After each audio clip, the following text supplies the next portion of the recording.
Welcome to our second presentation covering the topic Understanding the Law and Recurring Legal Concepts. I'm going to fast forward to slide 81. That's where we were when we were last together, and presume from that point. If you haven't watched the first lecture, go ahead and watch that first, because I'm going to be assuming that you've already seen that material. As you go through and listen to the lecture, be on the lookout for things that I put in italics. Those are my notes. When I'm working, I'm looking for hints for what I want to emphasize. I've considered the test questions and other materials, and so I've identified certain material as things that I'm going to be spending some time on. And so that's a good indication for you that you probably want to pay attention to that. And so if you see it italicized on my PowerPoints that I'm using during this lecture, please feel free, and I encourage you to highlight that in your own notes. Okay, so let's get started from the point that we left off. In our first lecture, as you recall, we talked about the sources, the structure, and the history of employment law.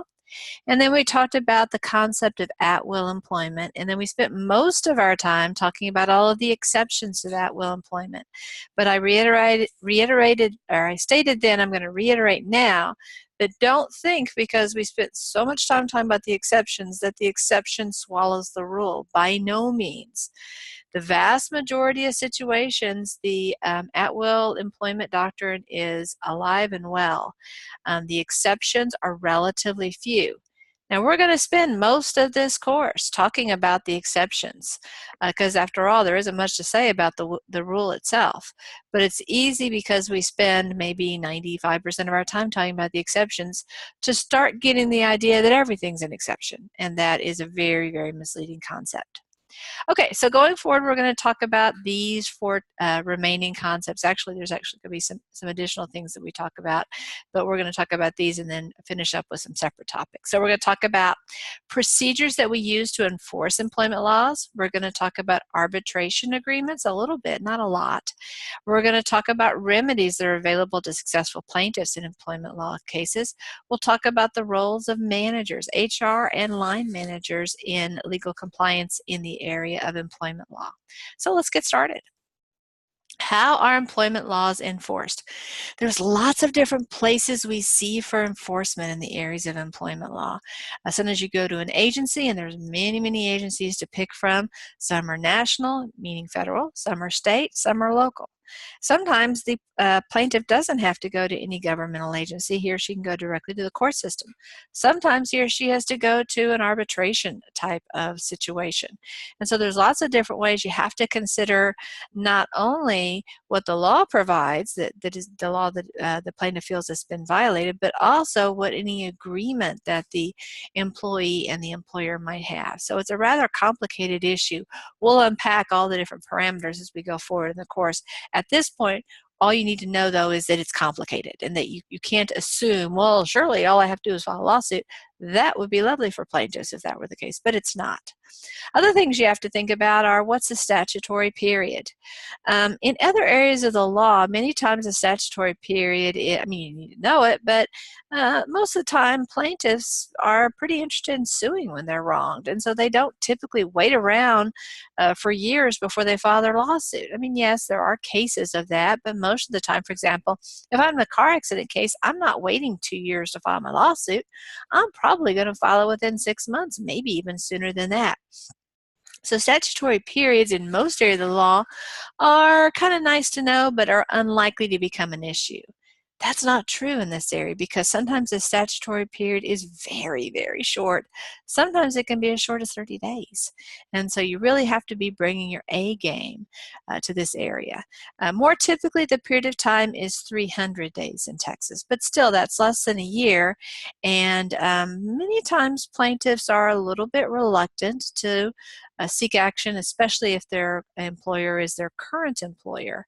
And so that can cause a little bit more reticence than you ordinarily have. So the statutory period is really, really important. I'm going to discuss one statute here. It's the Lilly Ledbetter Fair Pay Act. This is a very interesting statute. We could talk at great length about this statute. It's got a really interesting history and lots of interesting ins and outs. We will actually talk about this statute in considerably more detail as the course progresses, but for right now, I'm just going to tell you the rule and not the lovely, lovely story behind it. What this statute provides is that each discriminatory low paycheck is a separate violation that restarts the limitations period. So let me explain how this goes. Let's say I am hired on January 1st, 2000. And I am offered a job, and I accept a job to earn $10 an hour. On that same day, another person is hired. He happens to be a man who has identical credentials to mine, weirdly enough, and he is offered $11 an hour to work, and he accepts that job. So he's earning a dollar more an hour than I am.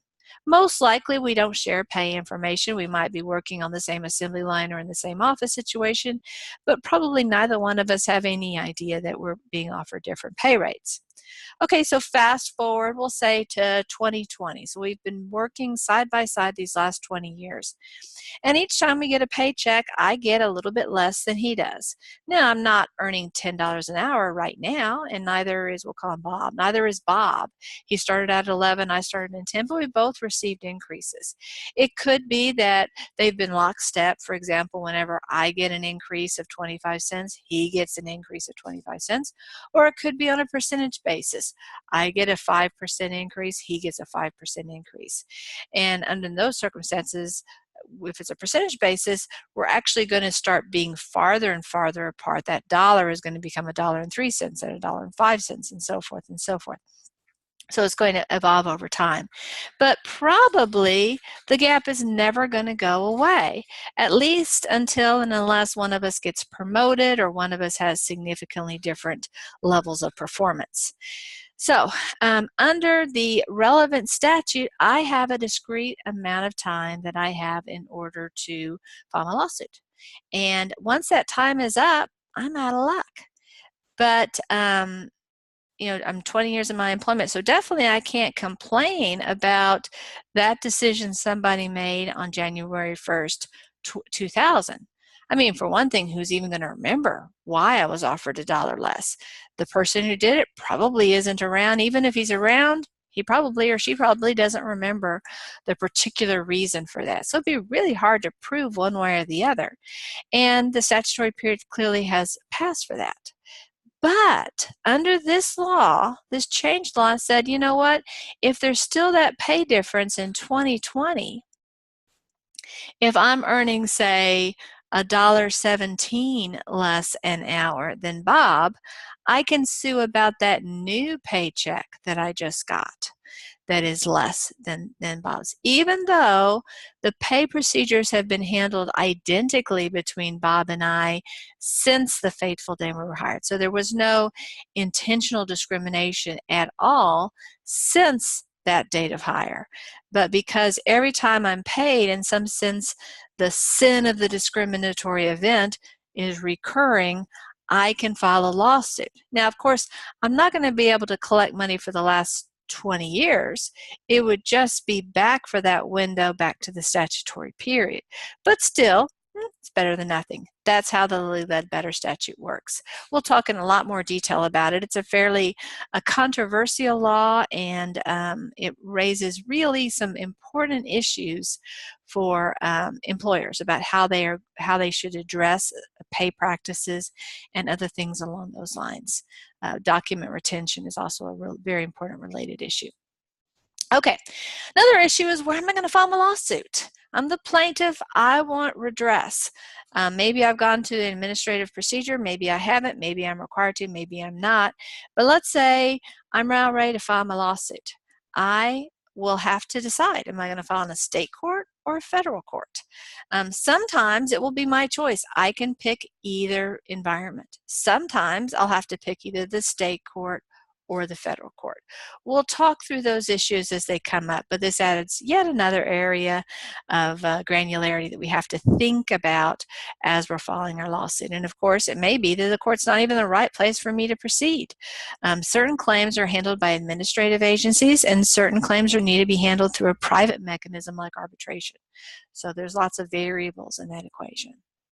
Let's talk about class actions. The term class action is referring to when you have lots and lots of plaintiffs, typically, and they are suing one or more defendants. And these plaintiffs are suing about the same thing.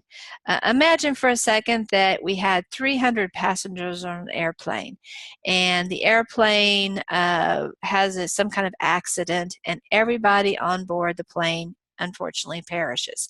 And all the family members sue the airline, maybe the manufacturer of the airline, maybe the company that maintained and repaired the airline, all of those various and sundry entities because of the loss. And you can see all of those passengers would pretty much have the same type of claim because after all, they're all unfortunately passed away as a result of that. That would be an example of a class action lawsuit. We see those sometimes in the employment context. They're relatively common in the areas of FLSA, Fair Labor Standards Act, but you even see them in discrimination cases. But they do raise some interesting issues that are different because obviously everyone's employment circumstances are slightly different than the next person's. My attendance is going to be a little bit different. My years of service are going to be a little bit different. My work experience coming to work there is going to be a little bit different than everyone else's. My actual performance is going to be a little bit different than other folks. So you can see there's lots of things that you can say, well, they're similar, but they're not quite the same. Well, in a perfect world, you'd want all of the class members to be really identical in terms of their experience, kind of like those passengers in the airline. But that's not very realistic, so where do you draw the line? And that raises a lot of interesting issues. And we have some guidance. There's a case that came down from the U.S. Supreme Court not too many years ago. It's the Dukes case, Dukes versus Walmart, and it helped answer many of those questions. So this is an area that we can see some action, but there definitely are limitations to what plaintiffs can do in this area. And of course, employers would like to reduce the likelihood of class actions. And one of the strategies that employers use in this area is using that arbitration process to reduce the likelihood or perhaps even eliminate the possibility of class actions. Because class actions are obviously very expensive for employers, even if it ends up that the allegations being made are not meritorious, the employer is still going to spend lots and lots of money, and unfortunately for employers, there's no mechanism for the employers to be reimbursed for all of that money. I mentioned before about administrative prerequisites to lawsuit. We call this administrative exhaustion. We have to exhaust the administrative process for many statutes before we can file a lawsuit. And that may involve filing a charge of discrimination with the EEOC or a charge with the Department of Labor, oftentimes the Wage and Hour Administration. These agencies sometimes have optional procedures that potential employees can use.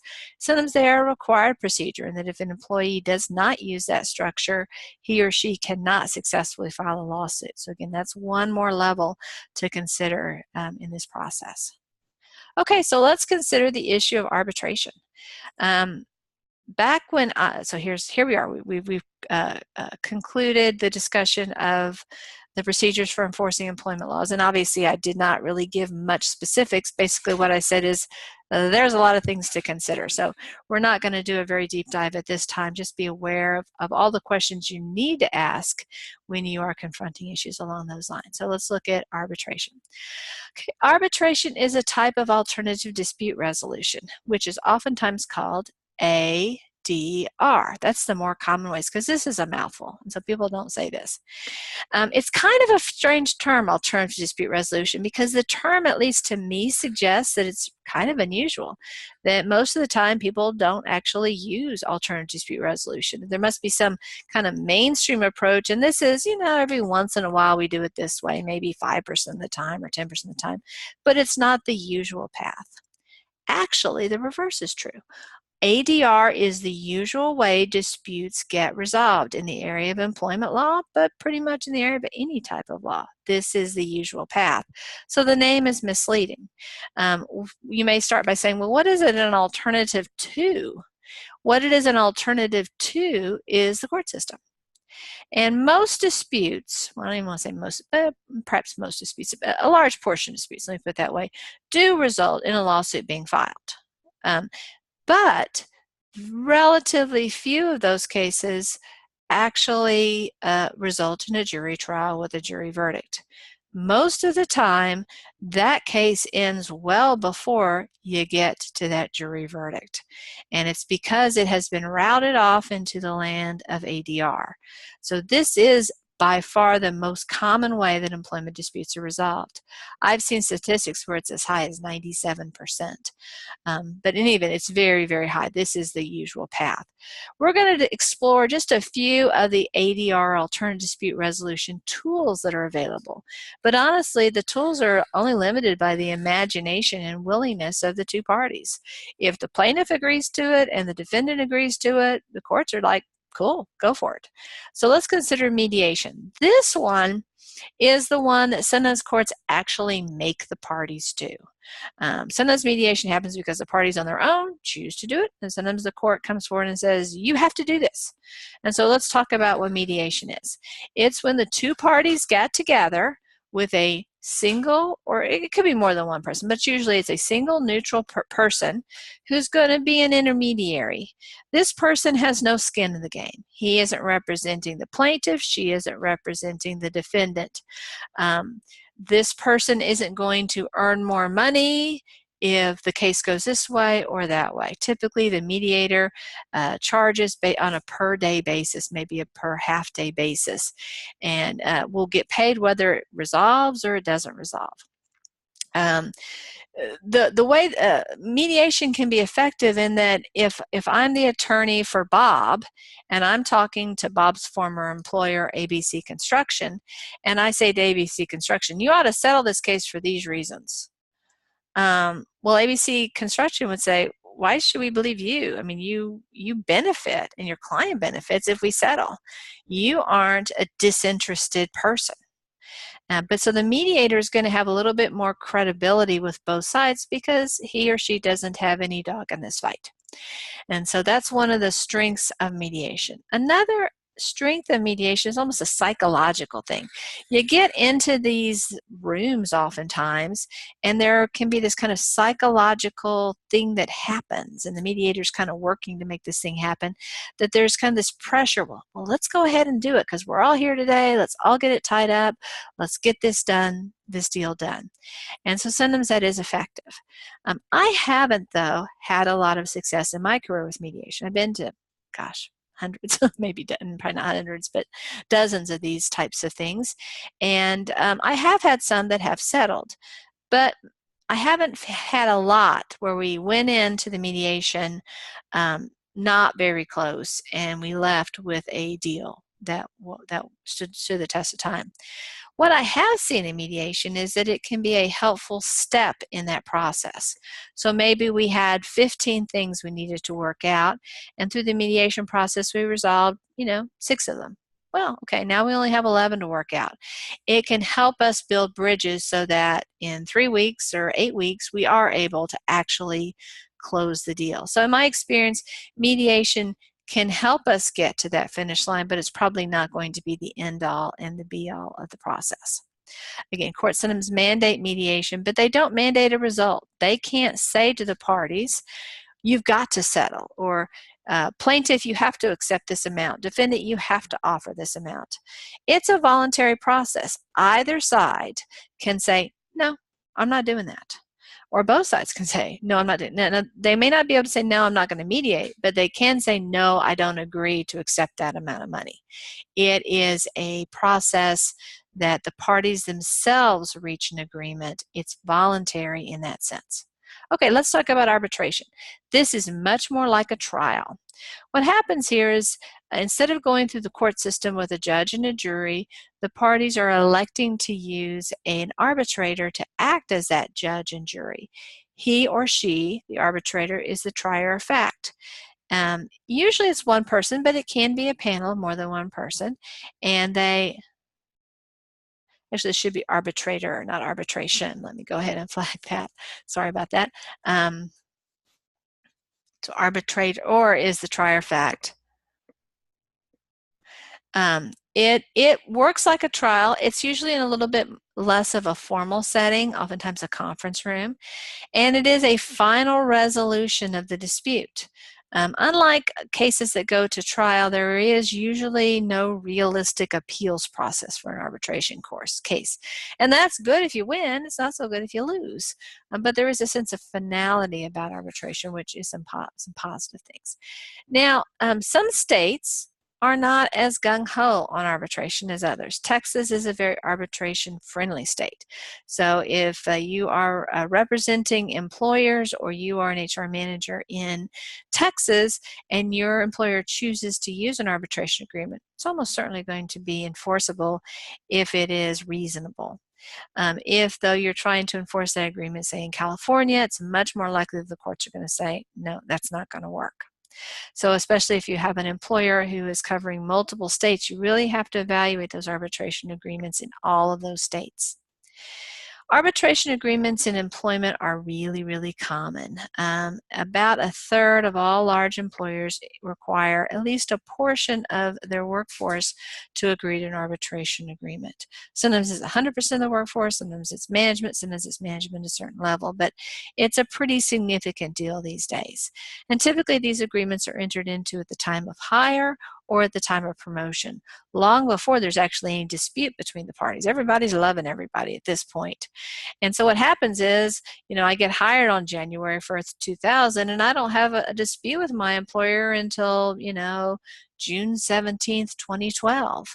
I've long since forgotten about that arbitration agreement I signed on the first day, and yet I'm still bound by those terms. So it can cause some surprises along the way when we have people who don't remember that they signed an arbitration agreement and yet they're bound by it. And that's how arbitration works. Both parties have to agree to the arbitration in order for it to happen. The court cannot force people into arbitration. But most arbitrations that happen occur because the parties agreed to arbitration before the dispute arose.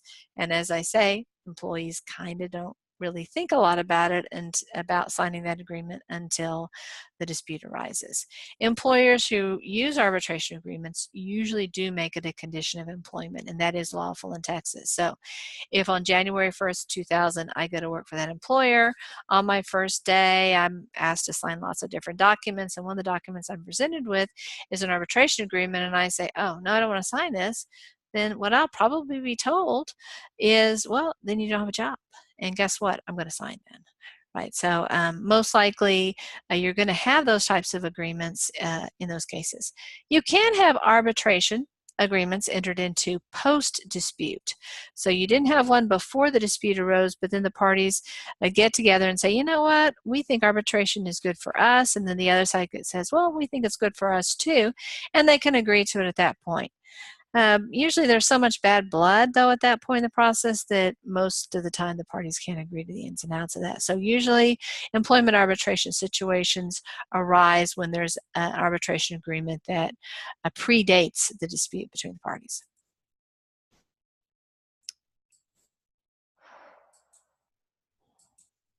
Flip through these pretty quickly. Okay, now we're going to talk about remedies. We will do a deeper dive into these topics as well as we get closer to, or we talk about specific statutes. I'm going to be talking more in global terms when we talk about this, kind of the goodies that are available. Okay, well, let's first of all talk about the term remedy. When I hear the term remedy, I think, chicken noodle soup if you've got a bad cold, or a dose of penicillin if you have an infection, or something along those lines. Those are remedies or cures for a medical problem. And so obviously we're not talking about the medicine here, but we're talking about legal solutions or legal remedies. So when you see the word remedy in this context, we're talking about what the plaintiff gets. These are solutions to what the plaintiff's problem are. At least that's what we hope that they're going to be. So a successful plaintiff potentially could get some, perhaps even all, of these goodies, so to speak. So here's a list. Let me just kind of briefly describe what these are. Attorney's fees are the compensation that the attorney who is representing you, the plaintiff, has been charging you. And so those, if you are successful in lawsuit, those are costs that you can recover potentially from the defendant. A court, this should be court costs, I'm sorry. So let's change that to court costs. Court costs are things like the cost of filing your lawsuit, the jury fee that you have to pay to have a jury trial, the cost of the deposition, things along those lines. Back pay is the amount of money that you lost up until the date of trial because of the unlawful action that happened. Front pay is pay that you haven't yet been in a position to earn, but you feel like you would have earned if that bad thing hadn't happened. You're still unemployed, for example. Let's say you were fired 18 months ago, you're still unemployed. You're not going to miraculously have a job tomorrow, but if you hadn't been discriminated against 18 months ago, presumably you would still be employed in the old job and still be earning the paycheck. That would be front pay. Sometimes front pay is ordered, but another thing that can happen is reinstatement can be ordered. And this would mean that the employer would be required to bring me back into my position. And so I wouldn't need front pay because I would be receiving a normal paycheck.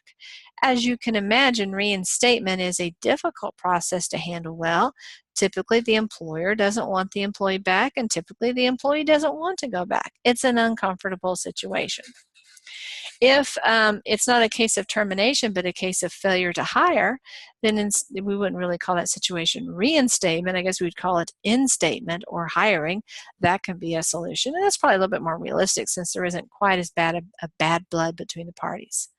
Liquidated damages are very similar to punitive damages in this context. Liquidated damages can mean a variety of things. So I'm talking just in this context, so don't transport this into a different legal context.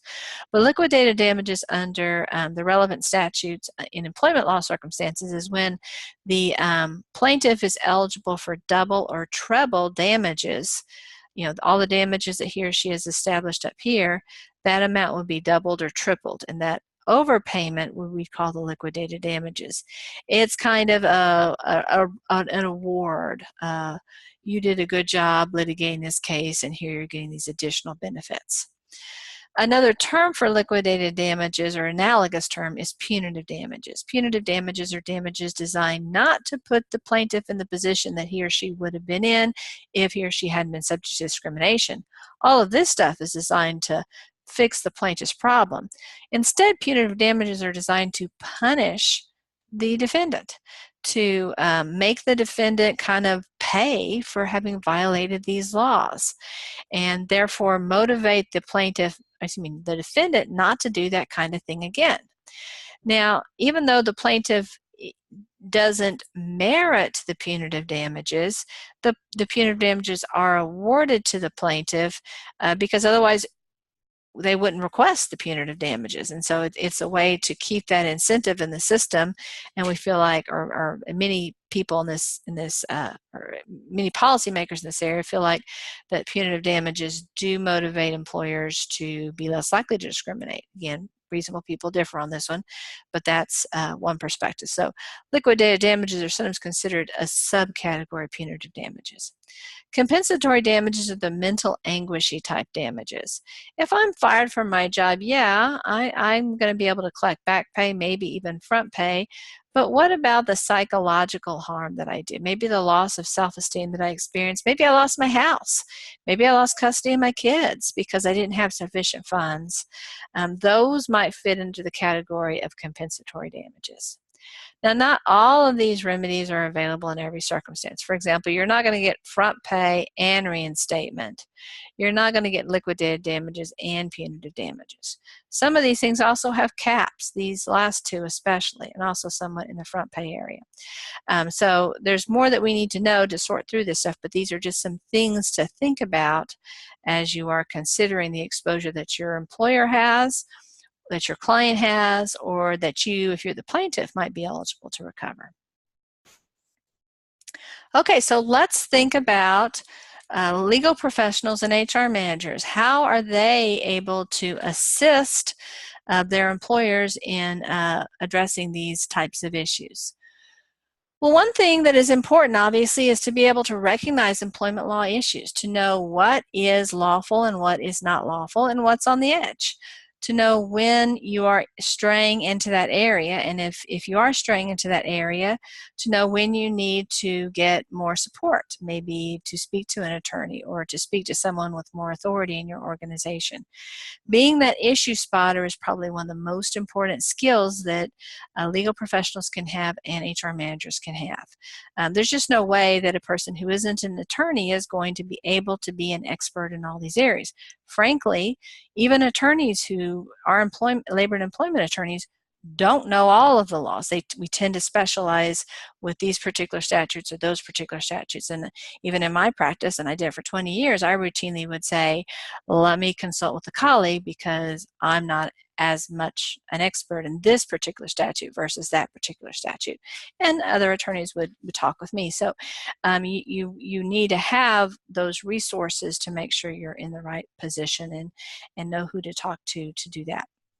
You also want to make sure you have sound policies and practices in place. They don't solve every problem. They can't anticipate every crisis, but they can reduce the likelihood. It's kind of like, an ounce of prevention is worth a pound of cure. And then you want to make sure that you're actually complying and enforcing whatever those policies and procedures are. People will take shortcuts. Sometimes they do it innocently because they don't know the rules. Sometimes they'll do it maybe less innocently because they're trying to avoid the extra time or expense. Sometimes they'll do it malevolently. They want to discriminate. They want to do something bad. And so you have to be aware of those constraints. You have to know at the end of the day when to seek the advice of an attorney. And this is one of the single most difficult things to do, because if you are the paralegal who's working on a matter or you are the HR manager who's working the matter, you probably don't have the kind of budget to call an attorney every 20 minutes. But you do need to wisely know when that moment is. And so hopefully as we progress through this course, you'll develop a deeper understanding about that. Another part of this equation, though, honestly, is to know your client, to know your manager, to figure out when that line is crossed, because companies vary dramatically on when you need to seek the attorney. I'll give you an example. At JCPenney, HR attorneys were involved in virtually all HR decisions. Very, very much hands-on. HR managers dealt with HR attorneys and paralegals daily, hourly. It was a very, very involved thing. But there are other organizations like Nordstrom's where there are very few employment attorneys, and they really just pretty much handle litigation. And so the HR managers are making a lot of decisions that in other organizations would absolutely be made with the assistance of attorneys. So you have to know where the lines are within your particular organization, what the culture is. And that leads us to the next point, which is an employer should define its legal compliance strategy. When do attorneys get involved and when don't attorneys get involved? Not surprisingly, as an attorney and as somebody who developed professionally at JCPenney, I'm much more supportive of having the attorney be involved early on. But realistically, that's not financially possible for all employers. And so even when that might be the goal or the expectation, sometimes that's not a realistic thing. And again, you may sometimes find yourself in situations where companies that do have the funds just choose not to go that direction. Okay. So now we're going to flip a little bit, and we're going to talk, we've talked about these themes a little bit in our last lecture, but we're going to flesh them out in a little bit more detail. We're going to talk about the prima facie case. We're going to organize this discussion in three categories. We're going to talk about McDonnell Douglas, which is sometimes called McDonnell Douglas Burdine, but we're probably going to call it McDonnell Douglas for the most part. We're going to talk about statistical evidence focusing on Hazelwood, and then we're going to discuss mixed motive. And the big case here is the Desert Palace, which is a Las Vegas type case. So keep these three buckets in your mind as you're organizing the data. We're going to jump a little bit around these PowerPoints, so you might need to pause me and get with the program as we're going forward. Some of the slide numbers will be different on my version than on your version. They might be off by 2 to 4 slides, so you may need to look a little bit earlier, a little bit later. So let's get started. We're going to start with McDonnell Douglas. Okay, but before we get started, let's define terms. We've talked about prima facie before. We talked about what a weird name it is, and it's Latin, and it literally means on the face of it, or the first face, at the first glance, you could say. Those are some ways of looking at it. And so this is, we talk about a prima facie case is when we have some evidence that fits all of the elements for a particular claim. And so that's the obligation that the plaintiff has. The plaintiff bears the burden of proof in virtually all the cases that we're going to look at. And so the plaintiff has to put forth at least some evidence for all of the different things that he or she has to prove, or obviously they haven't met their burden of evidence. Now that doesn't mean it's done. Prima facie case is not about the case being over if it's been satisfied. This is the first step. You can see here we have a number. So we know if there's a 1, there's going to be a 2 later on. Okay, and so we're going to look at, and sometimes this is broken down into 4 or sometimes 5 buckets. Either way is fine. I'll show you kind of how this plays out. So the first thing the plaintiff has to do is show that he or she has a prima facie case. So the plaintiff fits into a protected class. This is almost automatic. I mean, it's very few times that you have somebody who is saying they're African American and they're really not, or they're male and they're really not, or they're over the age of 40 and they're really not. I mean, people just for the most part don't lie about that stuff. And even if somebody is saying, well, I feel like I was subject to race discrimination, well, I mean, everyone's a member of one or more races, so it's not possible to be a human being and not be a member of at least one race. It's not really possible to be a human being and not be male or female, or maybe some unusual circumstances might put you into some other situation, but for the most part, in the vast majority of cases, that is going to describe a person's situation. So this one is almost never going to be a subject of contest.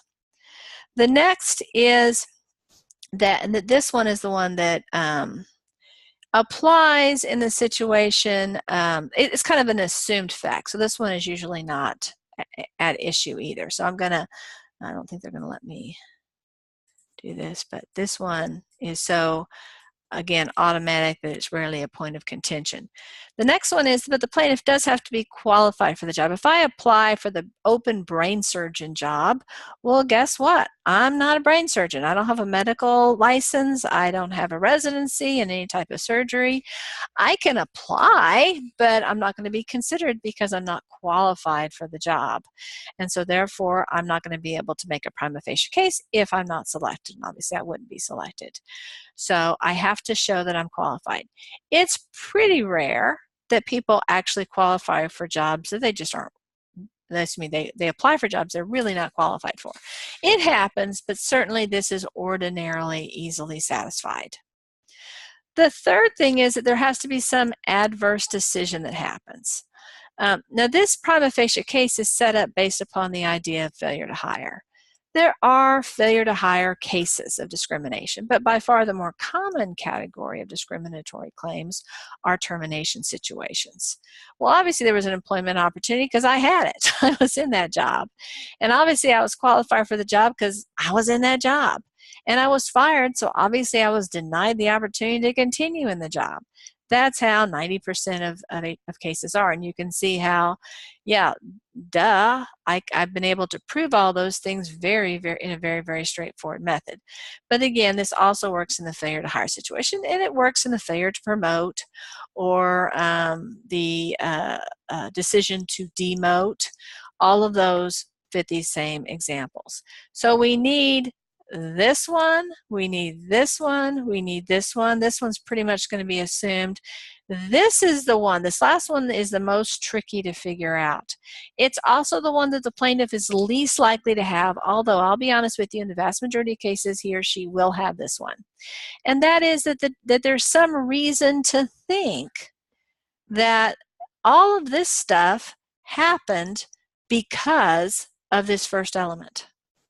Now, the most classic evidence that the plaintiff can present is, pick your category, female, male, white, black, Asian, over 40, was terminated from the position, which I was qualified for. So we've proven these first 4 things. And so the best evidence usually is going to be, and I was replaced with somebody not like me. So if I'm a man and I'm replaced by a woman, if I'm a woman and I'm replaced by a man, if I'm African American and I'm replaced by an Asian or a Caucasian, if I am a Lutheran and I'm replaced by an Episcopalian, whatever the particulars might be. That's the best type of evidence that the plaintiff can have. But sometimes that evidence doesn't exist. But there might be other pieces of evidence that might exist. For example, the employer told me at the time I was dismissed that I was being dismissed because I was a Lutheran, for example. That would be evidence that could count even if the employer decided not to replace me, or even if the employer ultimately chose another Lutheran to replace me. So this one basically is some other piece of evidence that tends to indicate there was some discrimination. So let's go forward to the next one. Now we're up to step 2. And here, because the plaintiff has been successful in that first piece of evidence, now the ball is in the defendant's court. The defendant has to respond and says, this is why we did it. I mean, I know it looks bad for us. We'll say it's Bob. Bob's African American. He applied for that position. He was qualified for it. He wasn't hired, and we hired Larry, who's Caucasian. Those are the facts. Plaintiff Bob has clearly made his prima facie case. And so now the defendant's saying, yeah, okay, sure, we get it. The prima facie case was satisfied. But Larry had a master's degree and 10 years of work experience in this area. Bob just had a bachelor's degree and only 4 years of experience in this area. So Bob was qualified, but Larry was more qualified than Bob, and the fact that Larry was Caucasian wasn't a factor in the decision. That would be pretty powerful evidence for the defendant to rebut or overcome the prima facie case. So that's a second step in the process. And now we go to the third step. The defendant has put forth some evidence to undercut the plaintiff's case, so now the plaintiff can rebut it, maybe by punching some holes in it. Yeah, Larry has a master's degree, but it's in a completely different discipline. And yeah, Larry has 10 years of experience, but he was only working part-time during the time. Bob's 4 years of experience is more recent. It was full-time, and it was more closely aligned with this business. And so really, Bob has the better experience and the better educational background. So the plaintiff is punching holes in the story that the defendant had. The plaintiff ultimately bears the burden of proof. So it never becomes that the defendant has to bear the burden of proof. It's that we have this back and forth, this 3-step process. But at the end of the day, if the jury concludes that, yeah, the defendant's version is more likely than the plaintiff isn't going to win, even if plaintiff was able to put forth rebuttable evidence. This is the case. This is super, super important. This is probably, if not the most important case in employment law, it's one of the on the short list for sure. It's called McDonnell Douglas. You don't need to know the facts of this case, but you do need to know its name, you need to know its holding, and why we care about this case. Here, we're going to just have the issue and the holding. We're not going to go through the facts of the procedure because they're really not important. So this is the question. What must a plaintiff prove? And of course, in this case, the plaintiff would have been, I think, Mr. Green. He or she was either employed by McDonnell Douglas or applied for a position at McDonnell Douglas and was not hired. So what must a plaintiff prove to win a racial discrimination case under Title VII? And again, this is that prima facie case standard that we were just going over. Now you can see he has to prove he's a member of a protected class. So he's a member of a particular race, or perhaps more than one race, certainly. He was qualified for the position or was satisfactorily performing the requirements of the job.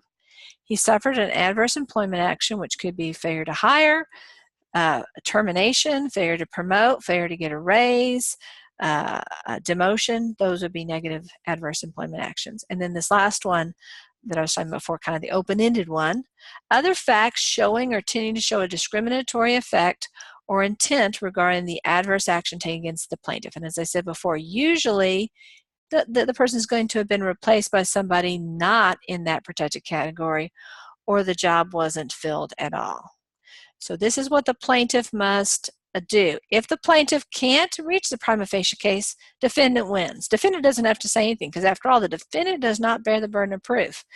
We talked before about steps 2 and 3 if the prima facie case is satisfied, but we're not. But when it's not satisfied, we don't have to go to 2 and 3. So here's a little bit more description about the holding here in the McDonnell Douglas case. Once the plaintiff has offered evidence of discrimination, sufficient evidence to persuade a reasonable person, again, this is that legal standard that is not just, I mean, it's an objective standard. It's the average, the typical person who's not emotionally involved in the case, but is just kind of an objective outsider. So is it enough to persuade that person the discrimination has occurred? Now the burden shifts to the employer to show, I know it looks bad for us, but look, let me tell you what was going on here. And the employer can either show business necessity or job relatedness. So something like Bob always came to work late, and it was important for this job that the person be there on time.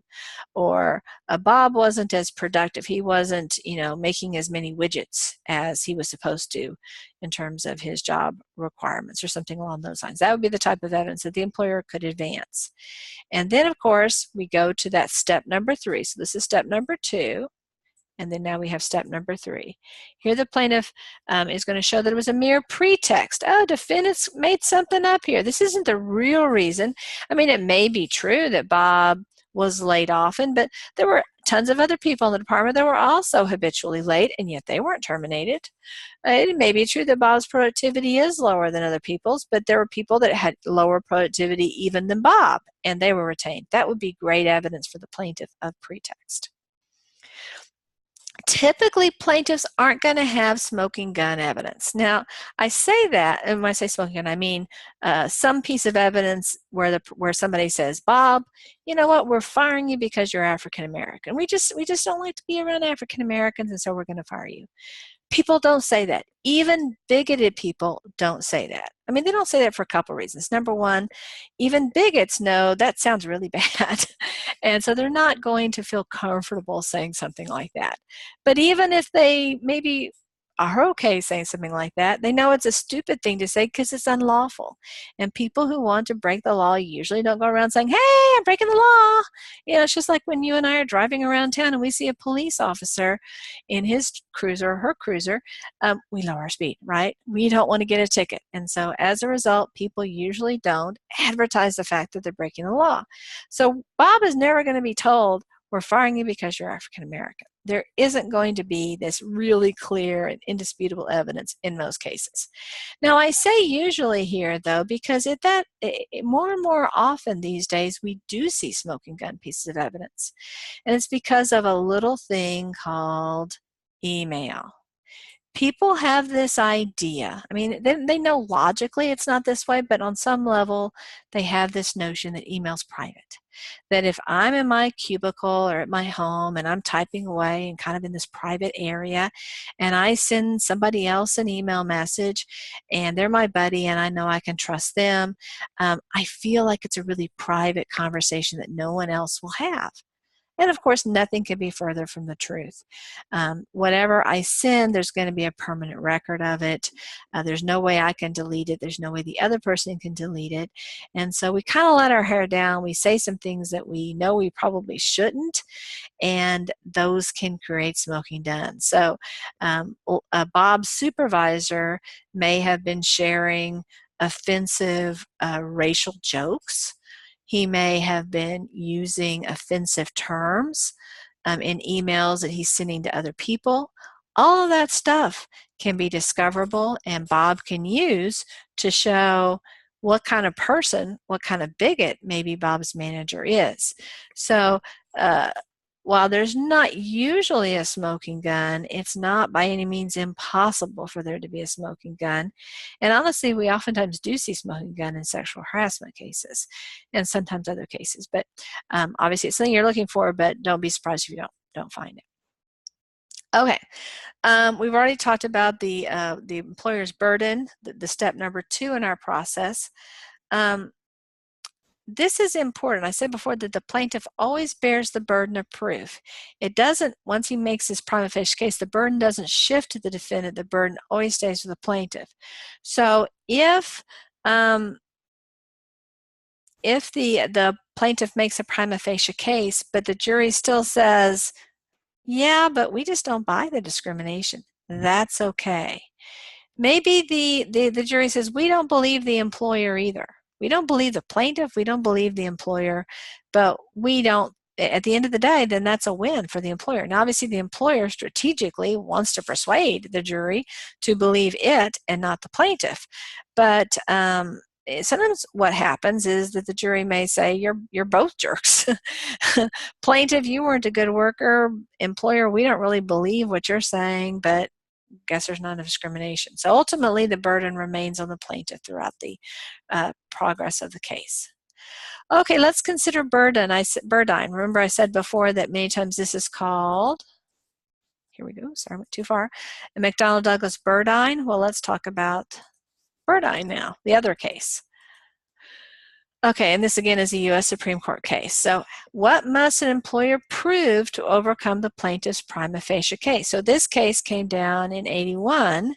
This was, of course, after McDonnell Douglas in 73. So this is adding more clarity to that second step in that 3-step process. I went too far, I apologize. Okay.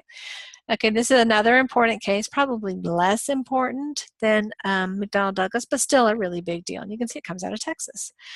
What must an employer prove to overcome the plaintiff's prima facie case? So in other words, what does the employer need to do in step 2? And here we have the employer merely has to raise an issue of fact as to whether it actually discriminated against the plaintiff. If so, the presumption of discrimination is rebutted and the burden switchbacks to the plaintiff. So it's a pretty low rebuttal level that the employer has to do. Then again, the plaintiff bears the burden for persuasion to establish that the defendant's reasons were a mere pretext, that 3rd step. These are neat. I'm not going to do these in this lecture, but the OIA website, oia.com, is a really cool way to look at U.S. Supreme Court cases. You probably know this, but let me kind of summarize a little bit about how the U.S. Supreme Court works. You know, here's a case. It accepts briefing, and then there's a period of time for oral argument, and then it will render a decision. And when the decision is rendered, it is actually read in open court by one of the justices. But reading those opinions can take a really long time. And so what they do is they have I'll call it a Reader's Digest, I don't know if that's a term that y'all know, but a shortened version, a book report version, that's usually about 5 minutes long, that summarizes what the case says. And OIA has these on tape, and they're actually read also by the judge, by the justice. And so they're kind of a neat thing. You actually hear the voice of the justice. You actually kind of get a nice little summary about the case. They aren't available for every single U.S. Supreme Court opinion. The older ones, obviously back in the 1800s, we're not going to have that. But they do go back pretty far, and so it's kind of a nice way of connecting with those cases. I don't assign them, but I certainly think they can be useful and helpful in really getting your head around what these decisions are about. So now we're going to go flipping ahead to 116. So pause if you need to, pause me if you need to, so we can get together here. We're going to continue to talk about the disparate treatments there. This has to do with, you know, let me flip back here for a second to our first category here.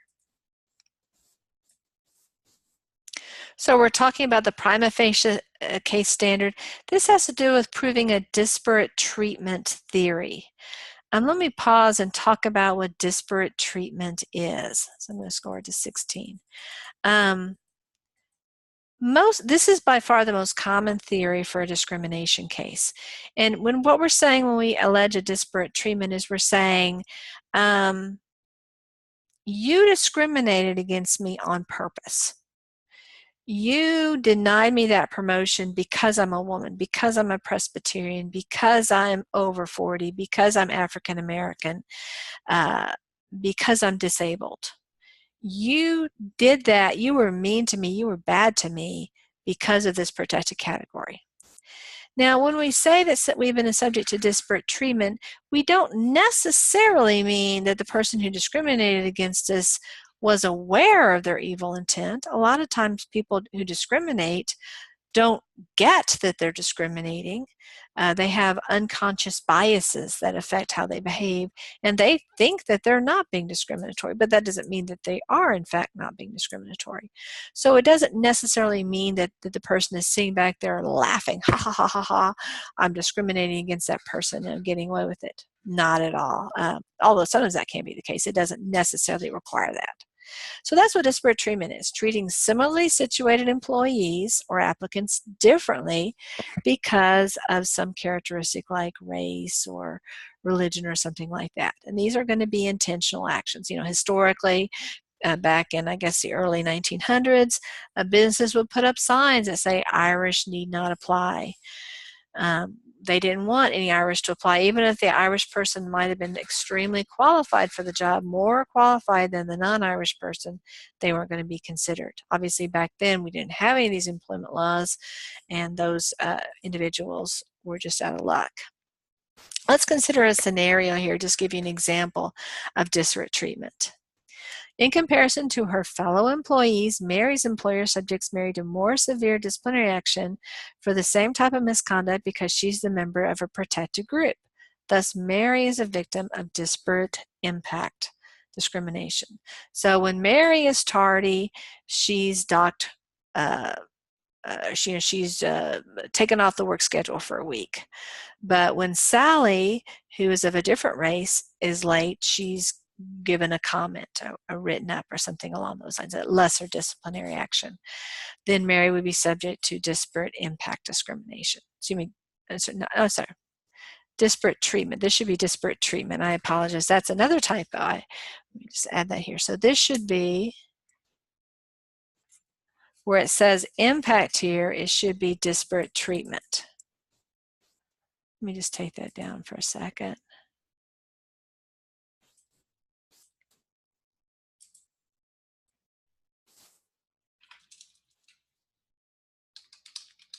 Disparate treatment. Okay. Then there's this other category, which is disparate impact. And we'll talk more about disparate impact a little bit later on.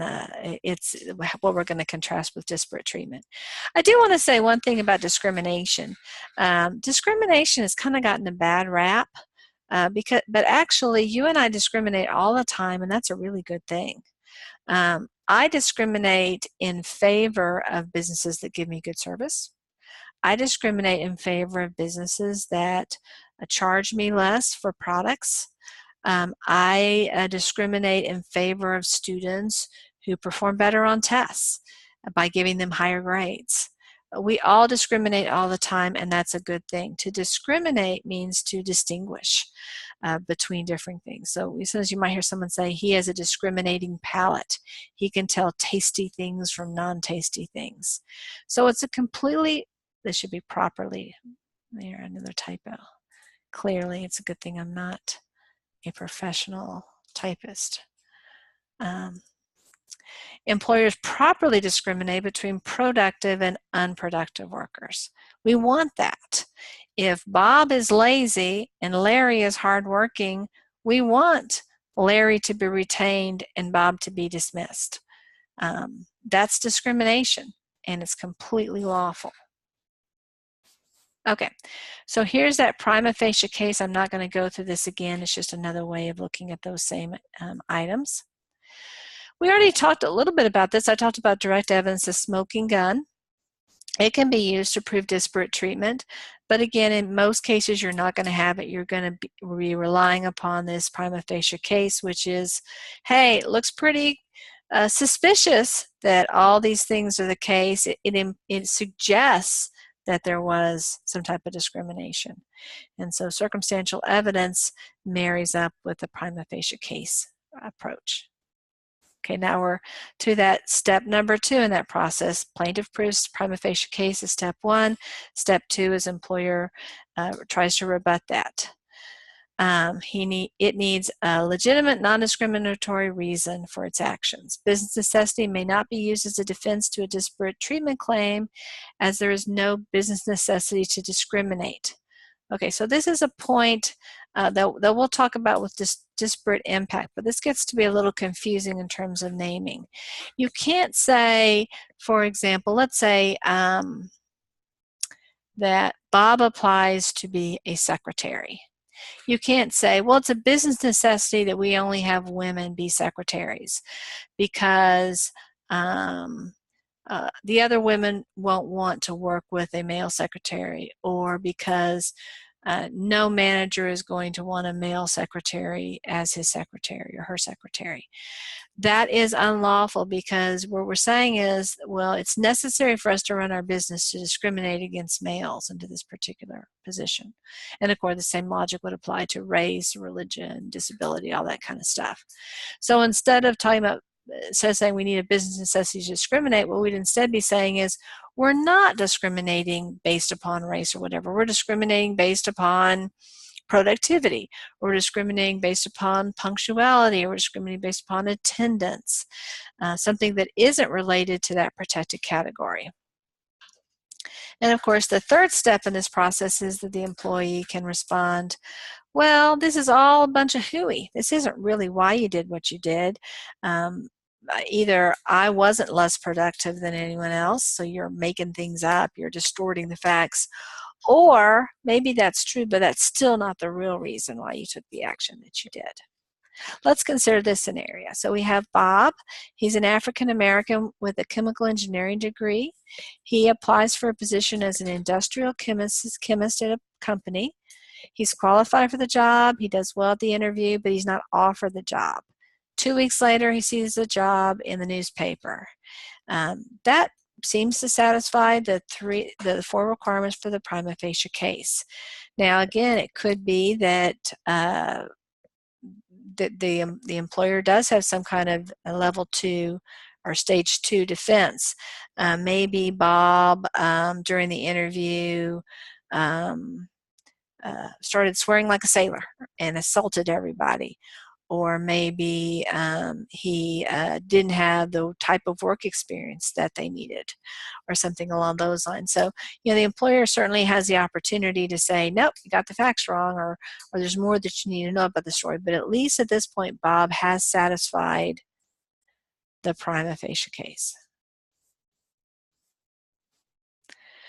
Okay, let's talk about BFOQ.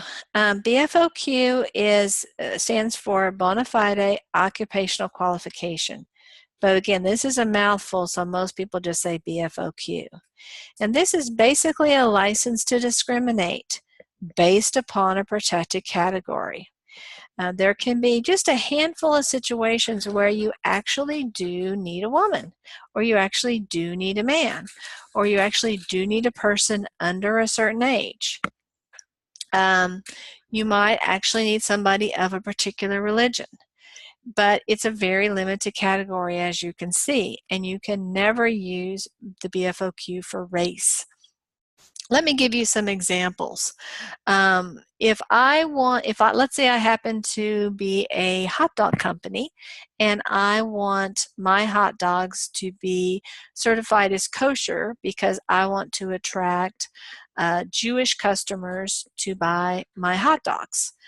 Well, anyone can learn how to apply the kosher rules to follow the kosher rules to produce food that have gone through that kosher process. But under Jewish law, the final step in that process is that there has to be a rabbi who will certify that all of the steps were taken. So you might have two candidates for the job. One is a Lutheran who is an expert in kosher law. The other is a Jewish rabbi who is also an expert in Jewish law. They both are equally qualified to make sure all the processes are fulfilled, but Jewish customers aren't going to consider those sausages or hot dogs kosher unless there is that Jewish rabbi who can authenticate that kosher enforcement, that kosher process has been followed. Under those circumstances, then you would have a BFOQ. You'd have to have not just a Jewish person, but actually a Jewish rabbi be in that final position who can certify that process. Let's say I wanted to hire some mammographers to perform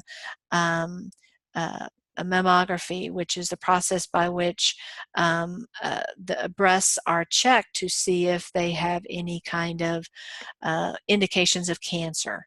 And so kind of like an x-ray machine is used, and it involves the mammographer manipulating the breast, kind of flattening it between plates and taking pictures of it. So it's not just that the woman, and typically it's a woman, although sometimes I suppose it could be a man, but in most cases the woman is not going to be covered from the waist up, and the mammographer is going to be manipulating the breast. As you can imagine, most women would prefer that a woman conduct this procedure. And so I think it would be reasonable to say that it would be a BFOQ that the mammographer be a woman. Because even though a male could be just as competent at doing the actions required, the customers, the patients would, perhaps for modesty reasons, be uncomfortable. So usually when we're looking at gender issues, we're looking at issues about modesty. So typically it's situations where people are unclothed or changing clothes or receiving very personal medical treatments or things along those lines. So again, very few situations that fall into this category. Let's consider this scenario. Bob applies for a job as a housekeeper. He is rejected because the hotel is looking for female housekeepers because the job is maintaining the ladies' bathroom. It is possible under these circumstances that the hotel might try to use the BFOQ. Now, it's pretty common actually for men to clean ladies' bathrooms, and usually what the male custodian will do is put a sign outside saying, we're cleaning this bathroom. They might knock on the door several times before they come in. So I don't know that a BFOQ would work, but this is the category of things where it might work. And so that could be a possibility. And you could reverse it the other way. Let's say Mary was applying to be the housekeeper for the men's bathroom. Well, the BFOQ would work under those circumstances as well. So we're done with the disparate treatment theory. Now we're going to switch to the disparate impact theory. Remember I said before we have these two theories, disparate impact, intentional discrimination, and now we're going to talk about disparate treatment, which is intentional discrimination. Now we're going to talk about disparate impact.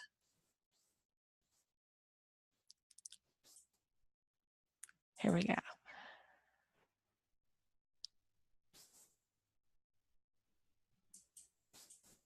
Here we go.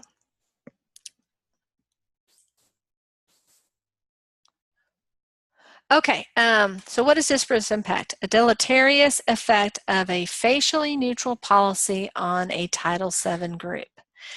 So imagine that you have a policy. You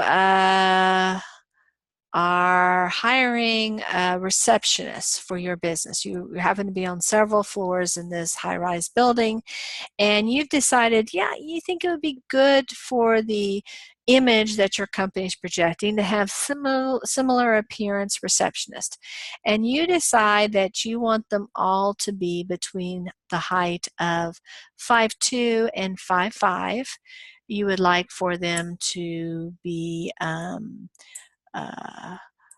between, say, 100 and 140 pounds. You're happy to interview men for the position. You're happy to interview women for the position. But given those ranges, 5'2" to 5'5", the significant majority of women will fit between those heights, or at least a very significant portion. I would say at least 50% of women are probably between those two height range. But most men are going to be over that height range, maybe only 20% of men. And so you can see how that policy is going to, even though it's facially neutral, it doesn't explicitly exclude men, it's going to tend to exclude men. Men are less likely to be eligible for this. Imagine a different policy. Let's say you are hiring supervisors to run an assembly line. And basically the job of the supervisor is to keep everyone working, to encourage workers to do things along those lines so that they are productive. And you think it would be great if all of these workers had master's degrees. And as a result, you discover, well, about 10% of the Caucasians in this community have master's degrees, but only 3% of African Americans have master's degrees. So you can see how your policy would have a disparate impact upon African Americans. African Americans would be less likely to be hired for the position, even though the policy does not say we don't want to hire African Americans. It might even be the case that the firm routinely does hire African Americans for this position or other positions, but it's more difficult for the typical African American to be considered. As you can see, these types of cases don't require a bad intent or an evil motive. They aren't focused on that at all. The people who came up with this policy might have no evil intent whatsoever, even an unconscious evil intent. Also, another important factor about disparate impact cases is there's usually a lot of emphasis upon statistics. And so you have to look at the successful plaintiff is going to have to look at a lot of statistics to be able to prove that, yes, this policy actually does negatively impact one group over another. You can't just say, well, you know, we all know women are shorter than men, and so therefore surely this policy hurts more men than women, or something along those lines. So you have to actually crunch the numbers to make sure that it in fact is the case. And you have to show that it's a statistically significant difference. So what happens when the plaintiff is able to prove that, is able to show that there's this facially neutral policy that does work to the detriment of a group that he or she is a member of? Well, then the employer has to come back and show the business necessity of this policy. Remember, we talked before about how business necessity doesn't work in the disparate treatment world because there's no business necessity to discriminate, okay? But we do need a business necessity here. If we're going to defend this policy, we need to point to a reason that says, well, why do you care if all the receptionists on each floor are different heights? How does that hurt your business? Maybe there's a reason. I mean, there are times where disparate impact rules can make sense, and we'll see an example of one in a little bit. But the employer is going to have to show that it really is neutral. Where I talked about this facially neutral policy, but here's our definition: a specific workforce policy that applies equally to all employees. I like to flag something here that I think is so important. I like to tell people who interview that the most dangerous time of your whole job interview, if you're the person who is the one conducting the interview, the most dangerous time, the time that you are most likely to get into legal hot water isn't during the actual interview. It's during those 3 or 4 minutes that you're walking the candidate from the reception area to your office, or you're walking the candidate from the end of your interview to the next interview. Because what happens during the time is you want to be friendly. You don't want to just walk in silence. But on the other hand, you don't want to start asking difficult probing questions. For one thing, you're not in a private area. You don't want to ask this person questions that might be stuff they don't want to share with just the general population. And so you might be going to engage in a little chit chat, a little small talk. And so what are the things you talk about? Well, you might talk about the Cowboys, you might talk about the weather, but sometimes people might talk about other things like, oh yeah, boy, this weekend was crazy. We went to the lake. My kids got all sunburned. Do you have any kids? I mean, you're not asking because you care whether this person has kids. You're making small talk. But that's not a question that is at all a good idea to ask in an interview. So my suggestion is when you're preparing for those interviews, if you're the person conducting the interview, is to think up about 5 topics that are bulletproof, that are safe. And ones that I recommend are the Dallas Cowboys. That's going to be a safe one. The weather, that's also a good one. I would avoid politics and religion and things like that, but there may be something in the culture that might be of interest that you can also explore, something rather uncontroversial, like something like, oh, the Plano Bloom Festival is coming up, or something along those lines. And so have a few of those in your back pocket. You can also use the time to talk a little bit about the employer. You know, this is our office, this is where we do this is where we do that, this is da-da-da, all that kind of information as well. To share with. But if you're talking about benefits, that can get a little dicey, so try to avoid the benefits conversations in those situations. Here is an example of a scenario that might have disparate impact issues. An employer has this workplace policy: promotions to supervisor and higher. Let me change that here, I apologize. Promotions to supervisor and higher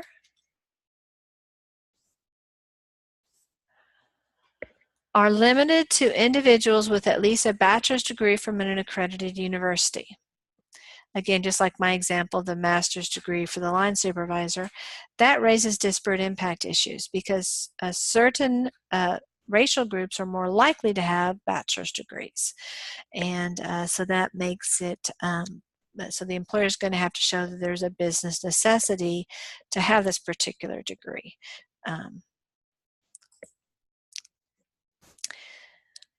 So I'm going to end this lecture at this time. We will resume our lecture starting with Greg. So we will continue on in the disparate impact area. Thank you for your attention, and of course, as always, feel free to send me questions if you have them. I may be answering those questions in our 3rd lecture, so you might want to wait until then. But I thank you for your attention, and I hope you have a wonderful day.